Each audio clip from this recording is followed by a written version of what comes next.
Hello again, SGBers. Companion Wolf here with the first Smile Game Builder tutorial of 2020. This tutorial is the first one in a new series all about the variable types in SGB, including string variables and how you can use them. It's also somewhat of a follow-on update of a very old tutorial I did on Advanced Tutorials, number 12 to be precise, which is probably way out of date by now, and this series will be separated into several parts as well, and the next tutorial after this one will be continuing with the battles, expanding from tutorial 65.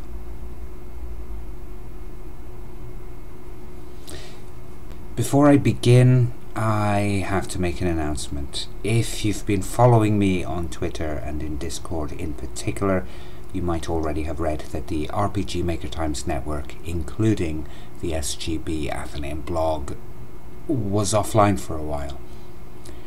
2019 was a nasty year for me, with November and December, and by extension first half of January, being especially cruel.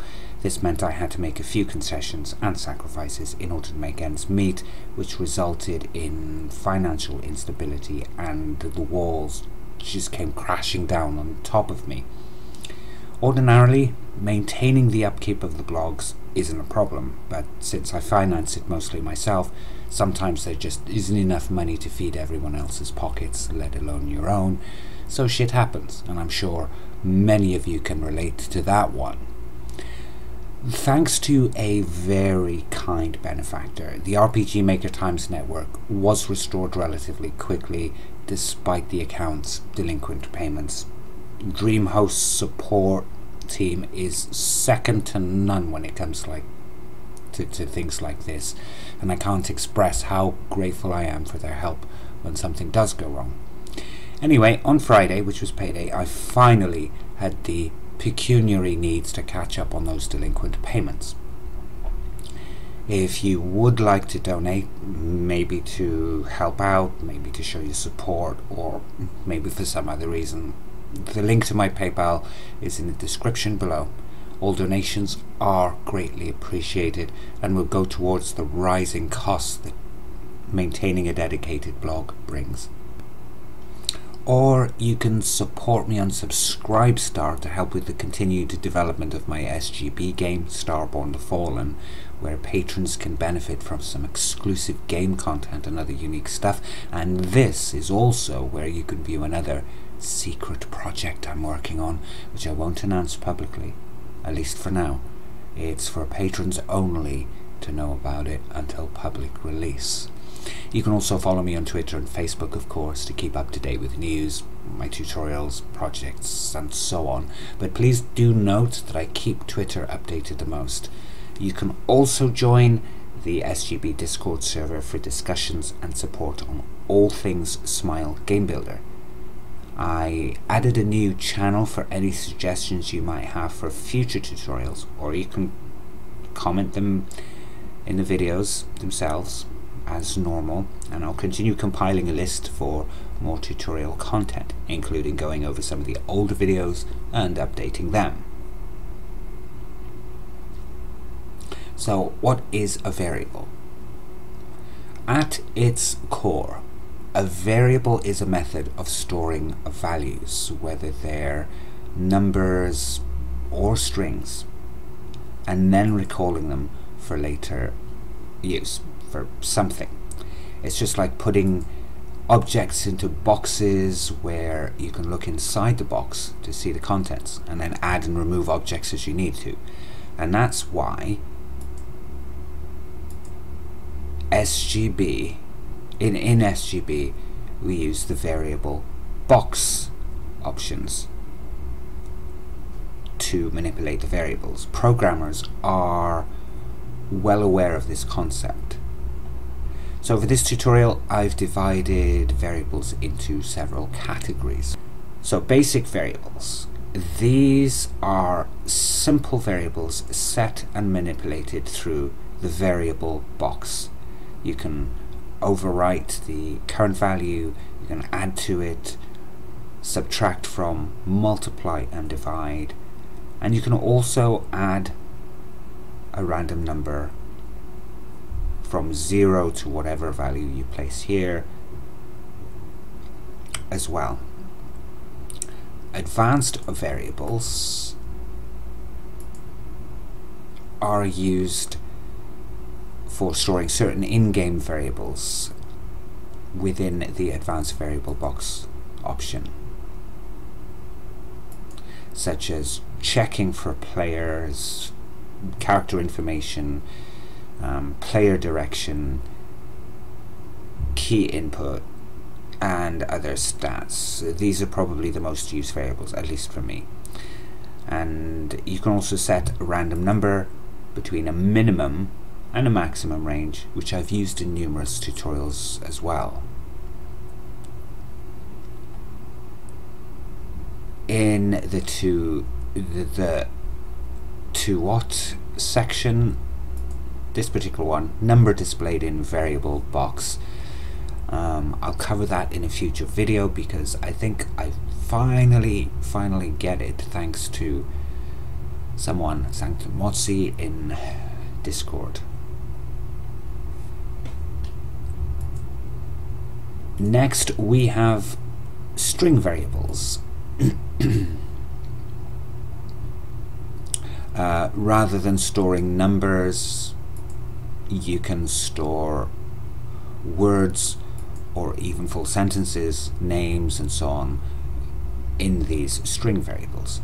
Basically any text or alphanumerical value is stored in string values, in string variables I mean. Numbers in this case, unlike in programming languages such as JavaScript, count as text and aren't converted into actual numbers per se. Next is conditional variables. These are used in relation to the event sheet conditions, where if a variable is a certain value, it'll trigger and run the sheet's events, or it can also be used in conjunction with conditional branches such as the check variable box, where you can make the comparisons. And that means basically if the variable is equals to a certain value, if it is, do something; if it isn't, do something else.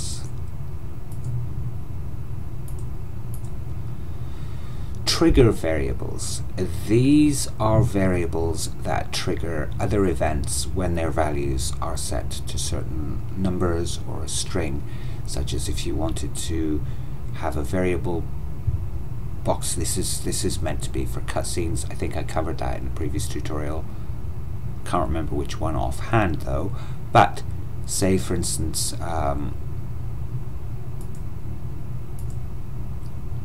you can add a sheet, and this is just your standard one, but then if a condition with a variable box, like say cutscene,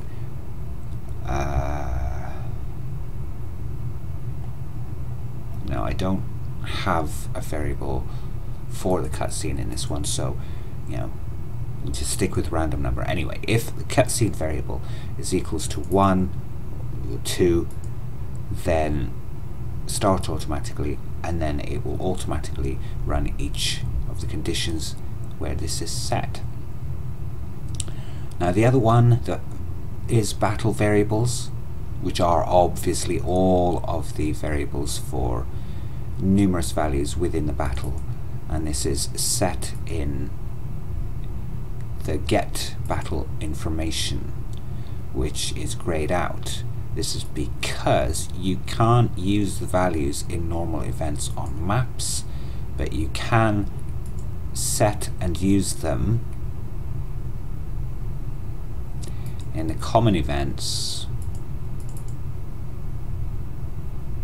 and also in the battle events, and then you can reference them from within normal map events. You can also output variables to messages, dialogues, normal message window, ticker text and text as image using the various character controls. I've already used some of them in the previous tutorials, but I will cover them in much greater detail in another tutorial, as suggested by Jacob in the tutorials suggestions channel in the SGB Discord.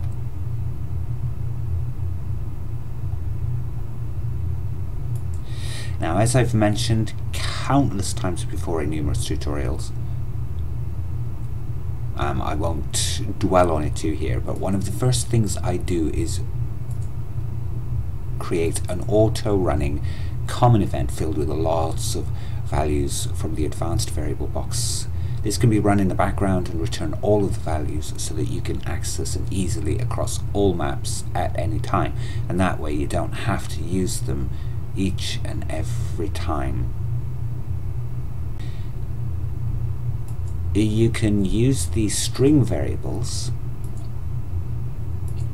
in a number of useful ways. I've covered some of the different uses for string variables already in my previous tutorials, but there's still so much more you can do with them.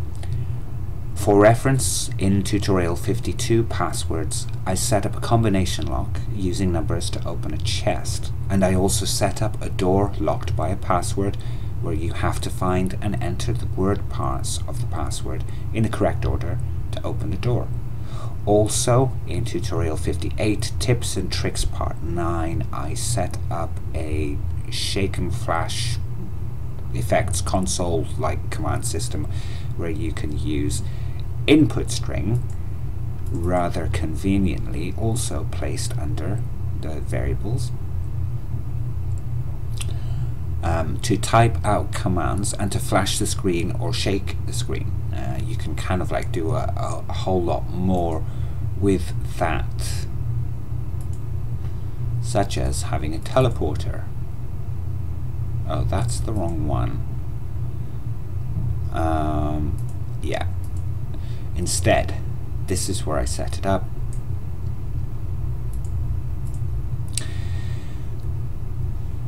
So based on the same techniques used in tutorial 58, say I wanted to create the same teleportation used in Might and Magic World of Xeen, this is where you can use mirrors to type the location of where you want to go to be teleported there. Create a blank event, and then we would change the graphic to something more teleporty. In this case, I used this one. It's under particles in a change graphic.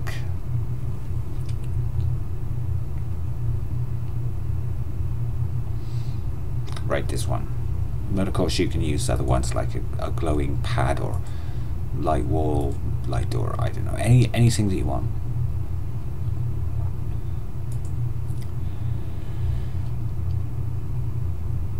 Oh, and I disabled collide with player so that this one will be more relevant. We can set the trigger when the player makes contact with the event, and then in the event details, display text.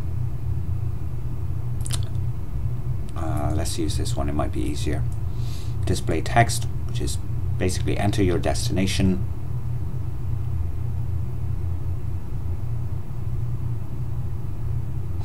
Then use input string variable, which is assigned to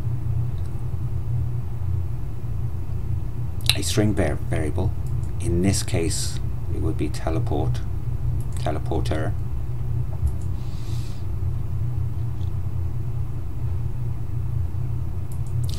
And you will notice that the string variables are separate variable types, not included in the normal variable box, which is quite useful actually.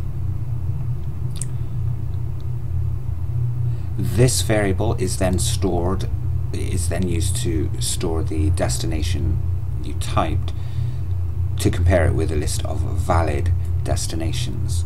So the next thing, we'll add a check variable string. Remember that one was in the branches here, check variable string box.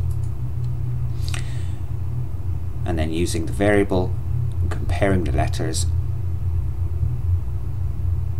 we'll set it to dungeon, or you can use whatever you like, and then we'll check the second part. If in the beginning, the teleporter, you will type dungeon first and then you'll type the number. So in this case, under yes, another check string variable box, and if it's ending in 01 for the first one, then we can change the destination map to, well, this would be dungeon 01. Place it somewhere on. Anyway, dungeon 01.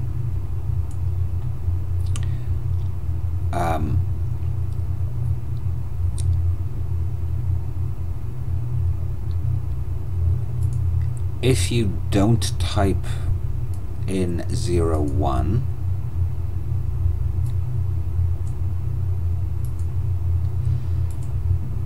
this is one, and this is the next one. If you do not type 01 but you type 04 instead, then it'll change the map to dungeon 04. I guess you could put this right here under check conditions do not apply, but that might get a little bit complicated with a nested. So this one having just the one and then the next, it works.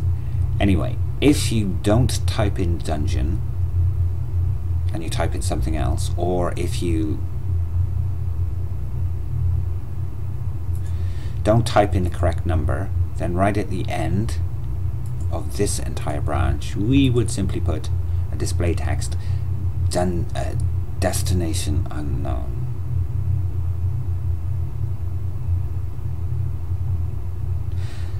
So now if we play test it, I gotta make sure that the player starts here. Anyway, if we now play test it,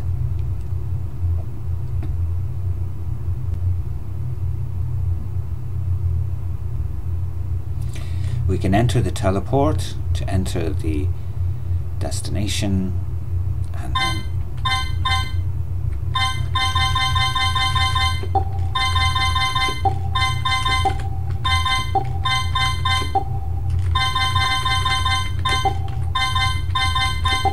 I like that little boop it makes.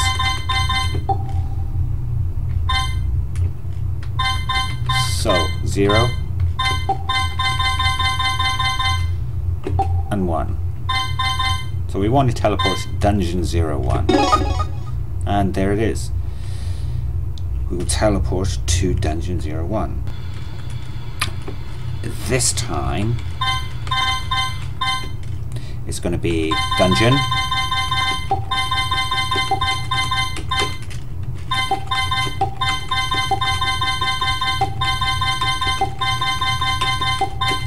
but 04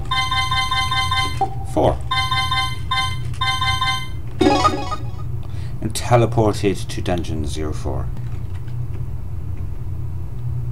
and enter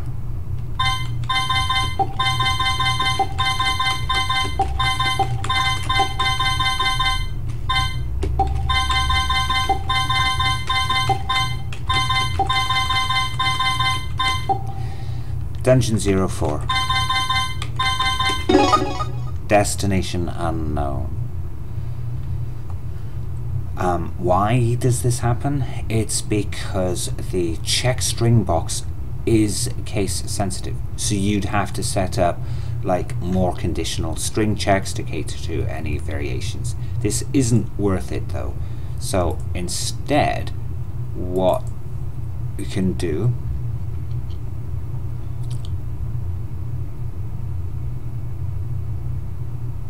is with the input string variable, here's one I prepared earlier.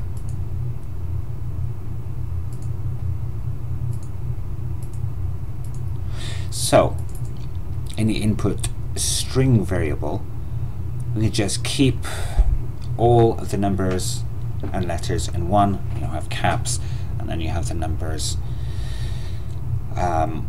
with \D being delete, \C is cancel input, \S is space, and \E is end input or OK. You can reference these in the help quite easily. So when we play test this one once more,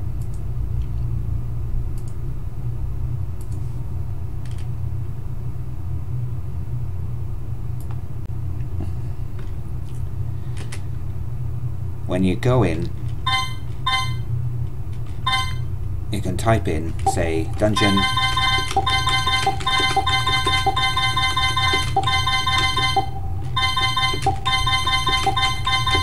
(01), like that, and it'll automatically be correct. Now, since trigger variables are variables that can trigger other conditions, events, or even cutscene sequences, either automatically or manually, you can do a lot of things with them, like remotely open and close chests or doors, for example. However, I hate to do this, but that will have to wait for the next advanced tutorial, because I'd like to focus on all of the aspects of trigger variables, and then in part 4 the main focus of that video will be exclusively on the string variables, and this way it doesn't actually extend to beyond 50 to 20 minutes. So I'm going to end this tutorial here for now, and we'll continue from where we left off in Advanced Variables Part 3 sometime in the near future. The next tutorial will continue the battle stuff, delving a little more into the battle events specifically. I won't be creating a custom battle system yet. It'll take a lot of time and effort to create. We still need to go through those steps to build it up to that point. But it will be a continuation of number 65, which was the first in the battle series. In the meantime, if you have suggestions, please leave a comment either here or in the tutorial suggestions channel I mentioned. It's in Discord, and also subscribe and hit the bell icon to be notified of when I upload new videos. Your best bet is to watch my Twitter account for when I upload new content, because that is updated more frequently than Facebook now. I've sort of just not been updating on Facebook for various reasons. Anyway, all of the usual links to my social media, the SGB Athenaeum blog, and the SGB Discord will be in the description below. That's it for now. Thanks for watching. Until the next time.